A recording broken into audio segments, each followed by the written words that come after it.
Hello everyone, welcome back to another dessert video. Today we'll make a delicious green bean soup.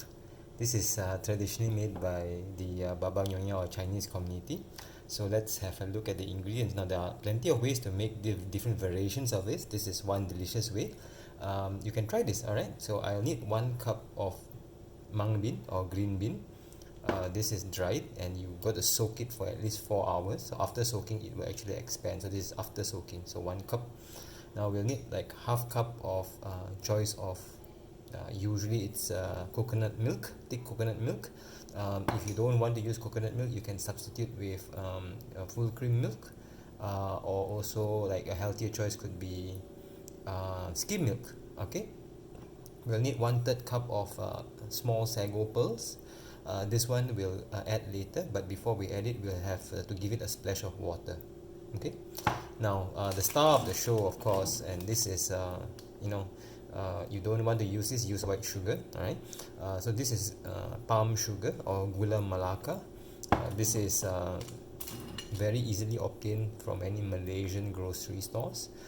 Basically this is the subset of the palm tree which they cook down.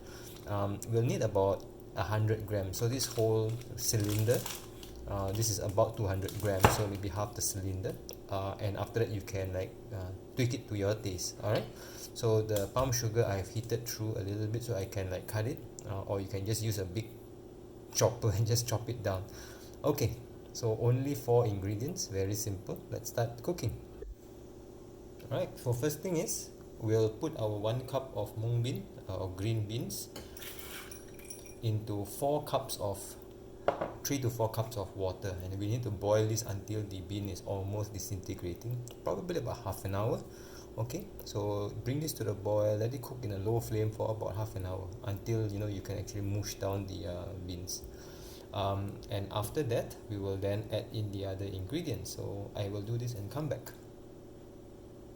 So bring the green bean to a boil and leave it to simmer for about 25 to 30 minutes, and then we'll come back. Our green beans has been boiling for about 20 minutes now, and you can like see like it's becoming very soft now. Okay, just give it a bite test, the ones that didn't disintegrate yet. Okay, it's quite soft now. Now there's still water here, which is what we want. We want at least like maybe half a cm of water, or half to 1 cm of soup on top. Now we'll go prepare our sago.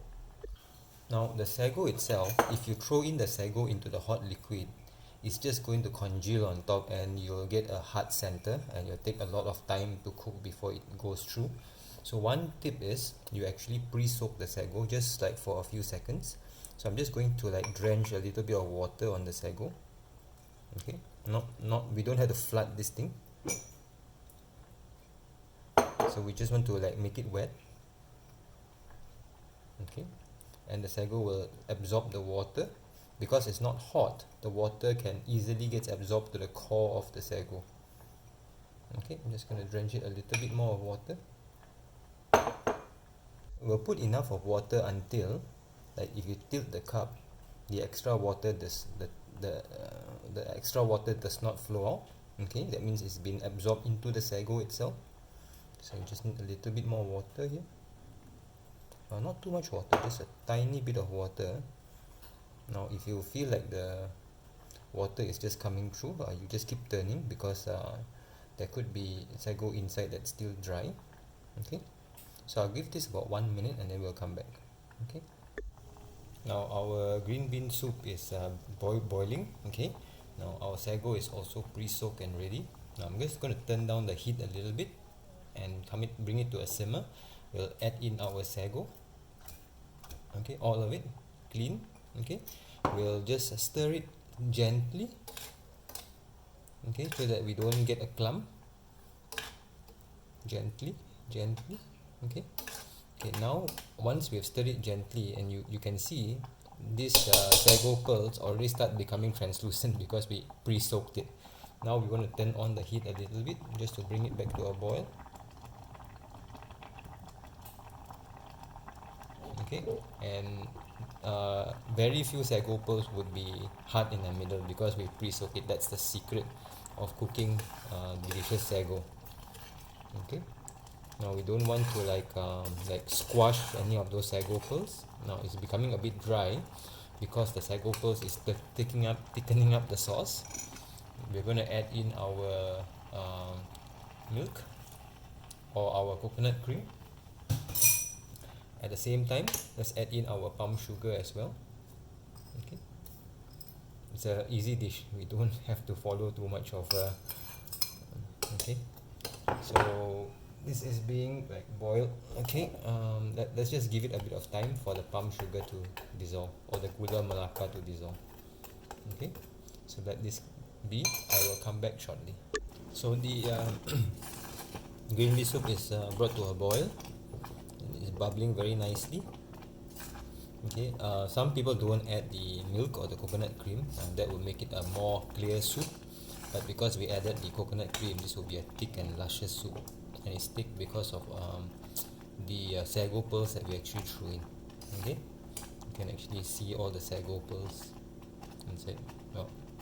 Okay, so this is boiled. We'll turn off the heat and we're going to let it rest for half an hour. Okay, before we serve this. Okay, you can eat this hot or you can leave it in the fridge and it will be delicious as well. Alright, so I'm going to come back.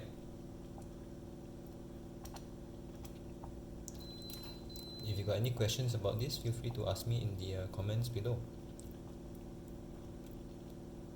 So after about half an hour, you can see how beautiful this soup is. The beautiful sago that is translucent with the green beans and the creamy soup. Let's give it a taste test.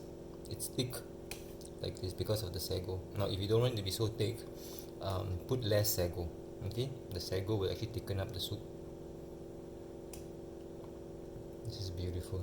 If you serve it hot or cold, both are delicious. Let me just give it a try.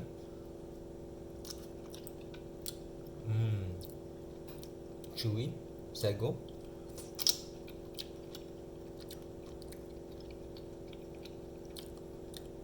Perfectly sweet. Very creamy. You gotta try this. Very simple. Only 4 ingredients. And it's beautiful. If it's a cool day, this is eaten hot. If it's a hot day, you can eat it cool. Okay, try this. And if you got any questions, feel free to ask me in the comments below.